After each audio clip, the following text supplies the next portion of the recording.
Welcome to Ofofo Studio. With me today is Kevin Barona. Kevin is the founder and CEO of Cycore Secure. Kevin is one of the most popular vCISO on Ofofo right now. And the mission is for Kevin to let companies do what they do best while security and compliance is taken care of. Is that right, Kevin? That's right, Angad. Thanks for having me. I'm very excited to be on here right now. Absolutely, man. The excitement is two ways. All right, Kevin. So let's just jump right into it. What is the problem area that you are looking to solve with Cycore Secure? Yeah, so I always try to think about like what's the best way to simplify the problems that we solve. So ideally, what we do is we help early stage companies land enterprise clients, right? Using security. And Nice. that is pretty much our elevator pitch. You know, we try to say something that's rather quickly. From a security perspective, a lot of the people that we talk to might not have that security skill set, right? So Right. what we look for is to simplify security, simplify compliance for a lot of these early stage companies who might not have an in-house security team, Yeah. and catch them up to speed from a compliance perspective as well as from like a security perspective to develop that trust with their potential customers to land, these larger organizations. Makes sense. So, I mean, at what stage does a company realize that they need to have certain standards when they're in a sales cycle with a larger company? What are the questions that you get approached with? What are their inhibitions or competencies, whatever? Yeah, so there's a lot of ways, but I would say the most common way is when again, early stage company, they're landing some sales, they're probably working somewhere in the mid market, and then eventually some larger fish comes in, they're interested in the product, the team is excited, they're like, hey, we land this huge contract, this is going to be big for us, we're going to be growing our team. They're going through the natural, course of the sales cycle, and then they receive something called a security assessment questionnaire. Right. And then right when they're about to close out, they might get it right before, and it might be a list of, I mean, I've seen hundreds of questions Right. just regarding security and what do they have from like a security perspective, right? So when a lot of these companies receive something like that, they start to ask themselves, okay, I haven't really thought about this. I'm really not aware of, what we need to have. What is SOC 2? What is ISO? Why do they keep asking about this? And Yeah. that's typically where, someone like Cycore Secure comes in to help them out in that nature. So for a smaller company, which really does not really have a cybersecurity practice built in, right? I mean, they will not be aware of the compliance standards or certain cybersecurity measures that need to be taken care of, unless there's a customer that asks them to, right? So, in order to be correct. Yeah. ready, what are some low-hanging fruits for most small businesses? Like, what are some essentials that they can take care of while they're approaching larger businesses as customers? Yeah, so even before you get to the compliance piece, right, where you're thinking about, really starting to invest in something like a SOC 2 or ISO 27001, there might be some things that you can, as you mentioned, low hanging fruit that you can get to, right? So like one of them is definitely going to be having some type of documentation, because documentation is basically what establishes, right, what you're going to be doing within your organization. Having something like an information security policy in place, which is kind of just the basics or the basis, the foundational of your information security program. Thinking about like your business continuity and disaster recovery plan, like what happens when in the case of disaster, natural event, or some type of security incident happens, a breach. Yeah. What are your next steps when you find something out of the norm has happened? Like, do you have something in place? Because essentially what the potential customer wants to know is, what are you going to do when there is something, there might be a potential breach that's implicating my customers, right? Since I'm giving you the data from my customers, what are Right. you going to be doing to kind of manage the control damage, right? So like what's going to happen after that? There's, the incident response plans, things of that nature is very important. But it also demonstrates to your potential customer that you're thinking about, okay, worst case scenarios. This is what we're doing in the case that something happens, right? So Makes sense. those are probably the bigger ones that I would think about. So, Kevin, I was just thinking about this. I mean, with your skills and your experience, you could easily be a CISO for any larger company. Why throw entrepreneurship into the mix? Why be a vCISO and work with a lot of companies when you could just work with one? I, it's fun. I enjoy it. I think it's exciting to help. I have a deep passion for helping other businesses. Mm. I've always been very intrigued by how businesses make money. Yeah, And it's fascinating to see like what's out there, especially in the tech space. We're in such a innovative space right now where it's kind of like the Wild Wild West, like yeah, a lot of things that that unorganized. previously.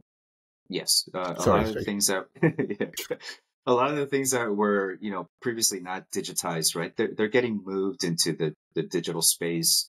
So there's a lot of fascinating things that I learn about that I'm just like, wow, that's very interesting that someone can make a business out of this, right? So like, and just for me to be a part of that is exciting. Every morning I wake up, I'm excited to go out there, speak with some founders, speak with CEOs, people Sure. who are just making these decisions and really making an impact, to our community, to the world. So like it's exciting. Perfect. So, like within tech, you could have gone with anything, right?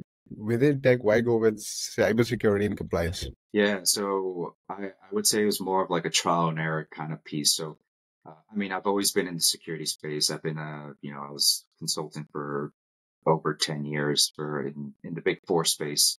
Wow, Um, but I realized that security is still relatively new, right? So like great. it's been magnified ever since the pandemic came, right? Because a lot of people have been moving to remote jobs and whatnot. So a lot of organizations are thinking about um, how do I secure my networks? How do I maintain my data? Hmm. How do I make sure my data is safe and things of that nature? So it's still like very early stages. Enterprise clients definitely have security in place, but for like the mid market and smaller businesses, it's something that's completely new that you have to be thinking about maybe since like the inception of your organization, right? So it's like, Yeah, yeah, you know, when you start an organization, you have, you're thinking about bookkeeping, you're thinking about accounting, taxes, you're thinking about, correct. operations. Another thing that you're going to have to add on, which a lot of people are adding on now, is security. Um, but I found that there's still a lot of people who don't necessarily put emphasis on security. And Absolutely. the emphasis doesn't really come along until they realize that, hey, I can't really make any money unless I have some type of compliance in place and I can demonstrate that, right? So actually, you're going to start looking for security services if you need to be compliant in some way, some type of manner. So that's our approach. Our approach is definitely we definitely come in from the compliance side, but then um, customers begin to recognize the value, right, of security and how that plays into uh, the revenue, right? Because a lot of people care about making money, right? So like we Right. we need to think about how we can tie security to, hey, you do these two or three, four, five things, it's going to bring you more revenue, but it's, at the same time, you're securing your organization, right? You're building trust with your customers, which ultimately unlocks that growth for you. So it's definitely like a very strategic play that Cycore Secure plays into. Makes sense. So, Kevin, Yeah. I mean, did you want to be an entrepreneur first, and then you looked around for a problem and you arrived at cybersecurity, or was it the other way around, in which like you were in the cybersecurity space, and then you understood that to bring about some change, you needed to be an entrepreneur? Like, did one influence the other? Interesting. Yeah. So I think I've always wanted to do my own thing. I've always thought about it. Again, like I've always been very fascinated with people who just I'll ask them what they do, and I hear these crazy stories about I invented like a horoscope app, and I'm Wow. making millions of dollars, and I'm just like, what? Like how? So I'm thinking about these things, and I'm like, man, there's a lot of there's a lot of opportunity out there.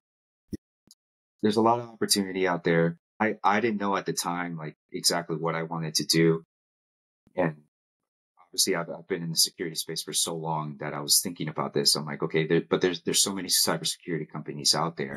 Right. Where's the opportunity? And there's a lot of products being put out there. There's a lot of competition, right? Yeah. Yeah. A lot of investment goes into these products. I don't have that money, right? Mm-hmm. And I don't want to go raise money either. I Yeah. want something that I can deliver impact in, like myself, and I know I'm Mm-hmm. making a difference. And it kind of just came upon me. I'm like, hey, I already have the skill set. I had a friend reach out to me. This all started with a friend. Okay. A friend reached out to me, asked me for help on the security assessment questionnaire. He was starting a company, a technology company. And then, I helped him through that sales cycle. I saw that it was a very long sales cycle. It was almost close to 6 months. Yeah. And then he needed my help like every step of the way. So I recognized that there was an opportunity there.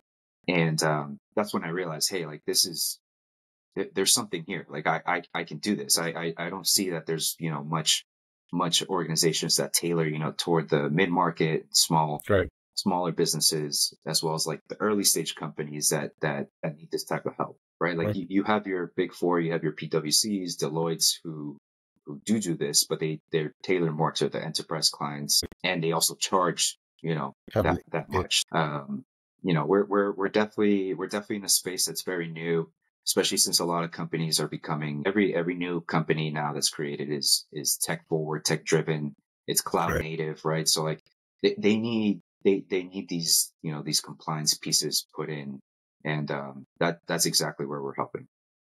All right. So what differentiates your approach from your competitors? And who are your competitors? Yeah, I would say our competitors are probably. I mean, it's a spectrum. Like there's definitely some other organizations, some companies that do tailor themselves to these early stage companies. I would say freelancers, consultants are also in our competitors. But I think our advantage here is that we have a proven process, right? So like we have the background, again, like I have 10 years plus in the big four space. I understand how things work from the enterprise level. What we're doing is we're taking the resources that are used at the enterprise level, and we're refining that process, using it for these early stage companies that don't necessarily have the tools, the resources, and the skill set, right, to tackle these issues, right? So like we're bringing the skill set from the enterprise level, we're bringing it down to the mid market and the smaller businesses, and we're applying that process. So, we have a proven method for each of these compliance frameworks. We're setting up, instead of kind of like those long salesy calls that a lot of people have with a consultant. We have pretty much productized services that we offer. So we already know what your pain points are, just given that the industry that you're in, the size of your organization, uh, your maturity level, right? We know what tools you can use, right?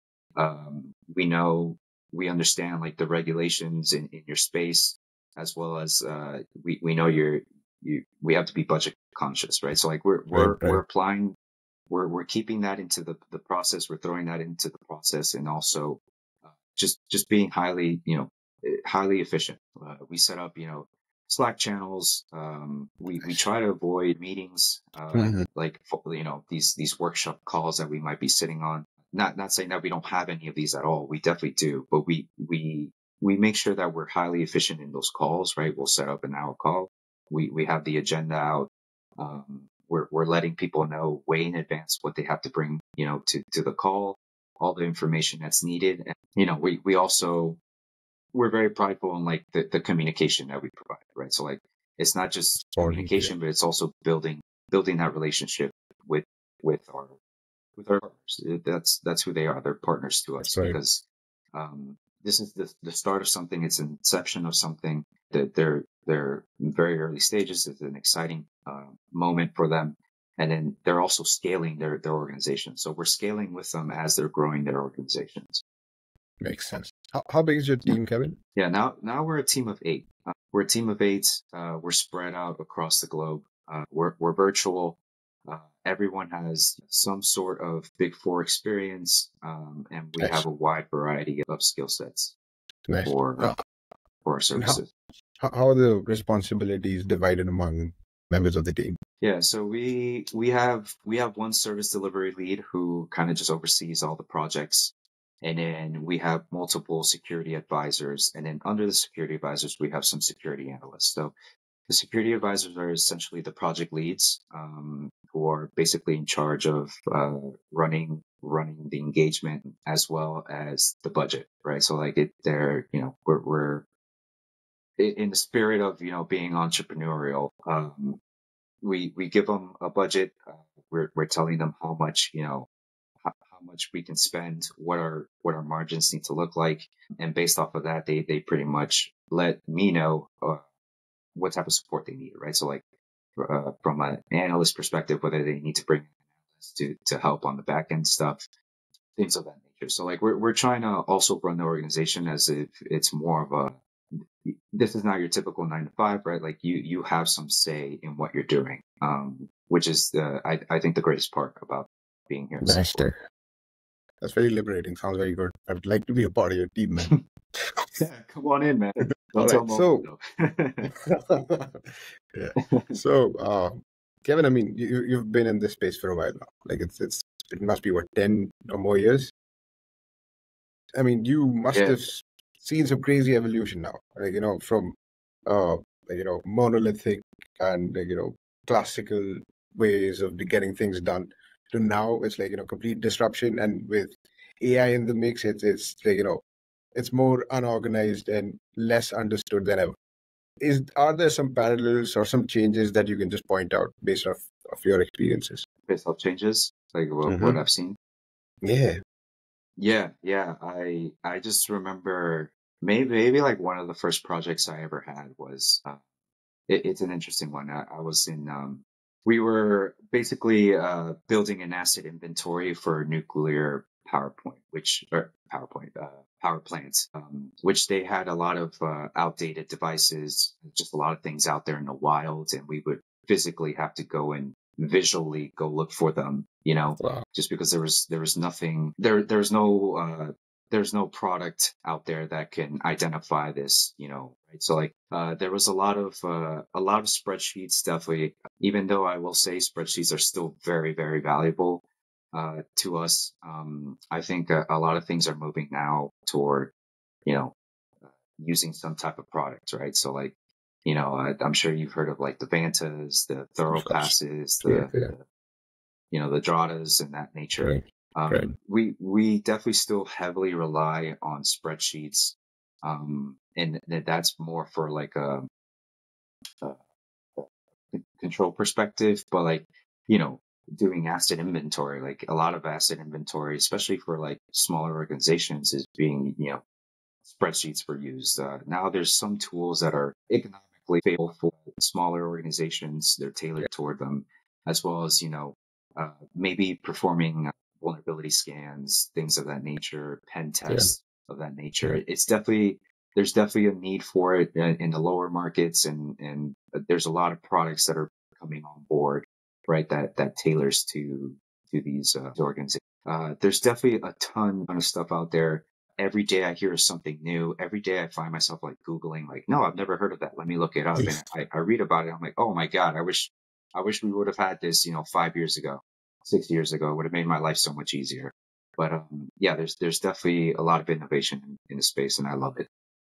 So, can you make some predictions, man? How do you see the landscape evolving? I mean, in the future, say like 5-year, 10-year mark. Do you have any predictions for the future? Yeah, I honestly think security is going to be something like it's going to be very closely running in parallel to something like accounting, where Wow. like, Yeah. Yeah. hey, I'm opening an organization. Um, how you have to be compliant with some things on the accounting side. The immediately what you think of is like, okay, I need to go find my bookkeeper, my accountant, Right. Right.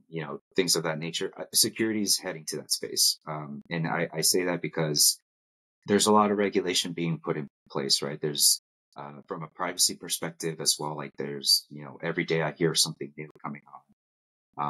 especially here in the US. I know outside of the US, there's definitely been a lot more on the privacy side. There's been a lot more regulation. But here, I think there's like 9 or 10 states that are introducing new privacy laws.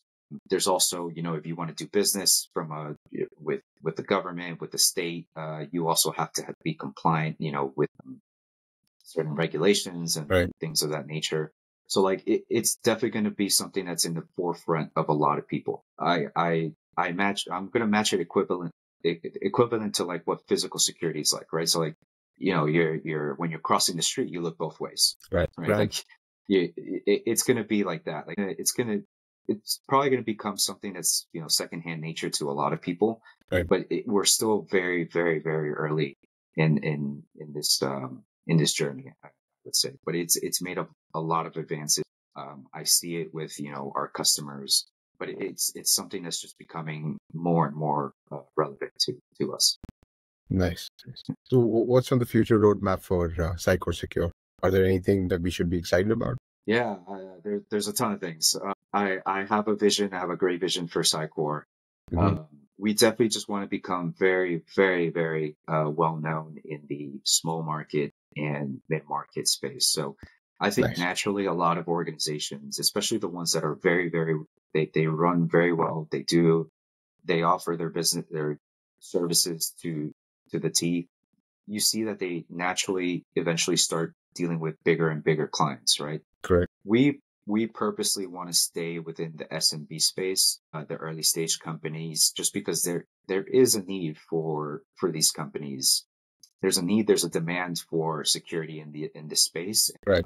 Obviously, naturally, all the good companies are going to start servicing the larger companies, the enterprise clients, and things of that nature. We purposely want to stay in this space, just to really, really become a well-recognized player in the space. We eventually want to start releasing, reports, some type of data that we can start releasing to our customers, to potential customers, to anybody who wants access to that type of information, who can see like, okay, where are people in early stage companies investing in from a security perspective, right? I Right. think that's going to be very, very interesting information, especially for someone who's like a founder who just received, a fresh round of funds. They closed, some type of funding round, and they need to start budgeting. They like, should I bring an in-house team? Should Right. I hire externally? When do I bring in a CISO? What is a CISO? Things of that nature. All that type of information, I think, would be fantastic to have in hands for founders, especially now, since security is definitely going to be much, much, much larger than what it is now. So things of that nature, as well as just becoming a name brand. We also want to eventually host some type of conferences, host webinars, maybe build a resource page that's just free to anybody who's just starting a new organization. We definitely want to become that go-to company for the small market and mid-market space. I've seen I was going through your website and I saw the free cybersecurity and compliance toolkit that you offer to most businesses. Yeah. That's very informative. I was going through that, very comprehensive and a great resource to get started with. So Yeah. just wanted to point that out. Yeah, it's a great tool. It's definitely something that we built. It's not exactly where I want it to be. I basically just part of us, what we want to do is we want to give as much information as we can, Mhm. uh, free. Put it out there, because we know there's some people who are actually going to read through that and be like, okay, I can actually use this information and implement it. But then there's also people who look at it and be like, okay, these guys they might know a thing or two about security, right? Like Yeah. it's our way, it's our way of building trust with our potential customers. We want them to, feel comfortable when they reach out to us. Mm. We want to give them some sense of, hey, like, you're in good hands with us. So that's our way of demonstrating, right? Hey, this is what we have. This is literally what we use for our customers. We're Mm. giving you guys this as a free, as a free resource. So eventually we want to grow it into something a little bit more detailed, where, there might be like some type of roadmap where they can implement it themselves. kind of those low hanging fruits that we were talking about earlier. And then when they want to get really serious about security, go after some SOC 2 or anything else, they'll come to us, right? And we already know that they've implemented something. So it's a lot easier for both the customer as well as for us to build. That sounds very cool, Kevin. Kevin, let me Yeah. just switch gears now and start talking about you. What is it that you do outside of this? What's a typical day like for you? Nowadays, it's very busy. So I recently got married. I got married in December. Congratulations. Thank you. We got married civilly. Our actual wedding is in September. So we've been doing a lot of wedding planning. We're a few months out, and now it's getting real. So now we know we really have to buckle down and figure out if we have everything in place right for the wedding. We also just bought a home. We bought a home 6 months ago. So I feel like every weekend what I'm doing is just doing home projects. My God. A lot of home projects around here. And then the other thing is I also like to spend a lot of time outside just because, Cycore, since we are in kind of the initial stages, I do spend a lot of time, trying to grow the business. And I find myself trying to be outside as much as I can. I work out a lot. I'm big on working out. I just think it really relieves a lot of stress for me. Absolutely. We live very close to the beach, so we spend a lot of time out on the beach when it's not bad weather. It's been really bad weather for like the past week or so here, but I can't wait till the sun comes out so we can go back out there.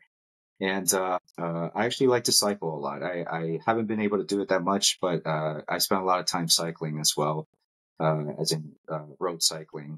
But yeah, kind of try to stick to a lot of outdoors. I've lately tried to be healthy in the terms of like the food that I'm eating, the information I'm consuming, just being a lot more conscious on what I'm doing, how that's affecting, mental health, physical health, and things of that nature.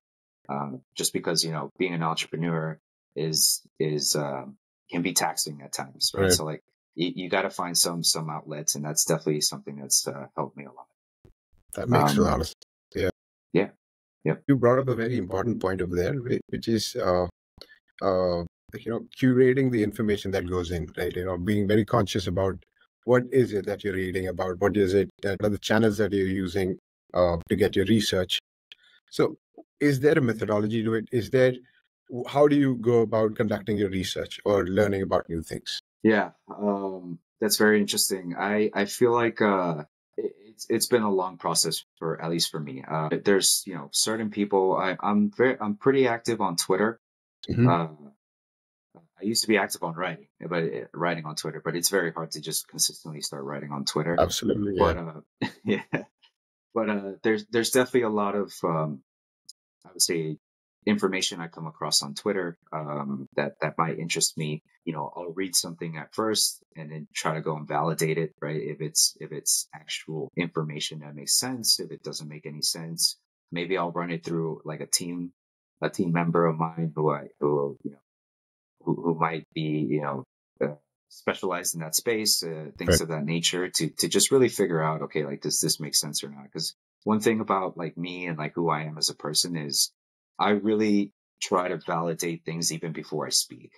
Nice. Yeah. I need to have some type of like backup or some evidence right before I do say anything, just because I think it's just who I am as a person. I don't like to look like an idiot. So I gotta do my research. I do my research. My wife is always like, you take too long in making decisions, but I'm like, I really got to understand something before I make the decision. But I do recognize that, right? So there's another side to it. I'll have someone within my team who I know is a little bit more quicker on decisions, who might be on the other side, kind of pressuring me to like think about it more. I guess to not put it. I really don't know what the term would be. To like do it more quickly, right? Like don't spend too much time, because spending too much like inaction is obviously not good. So Absolutely, yeah. And especially as an entrepreneur, you have to think like on your feet all the time. Yes, exactly. Yep. All right, Kevin. How can people reach out to you? Yeah, so I'm pretty active on LinkedIn right now. So search me up on LinkedIn, Kevin Barona. Also on Twitter, I'm really trying to continue on Twitter, but I do, every day, daily, I'm reading on Twitter. I do read all my messages on Twitter as well as LinkedIn. And we also have a newsletter that we release once a week, every Thursday regarding security. We talk about challenges for any early stage companies and what to do about it. And then we have a pretty interesting section at the bottom, which is we spend a lot of time scouring the internet for like interesting information. And whatever we find for the week, we post it on there. And I think it's pretty intriguing, the stuff that we post on there. A lot of it doesn't have anything to do with security. I just think it's very interesting information that a lot of people would love to hear. So if you guys are into that, please give us a follow on our newsletter. Perfect, perfect. For the viewers and the listeners, all the links are included in the description.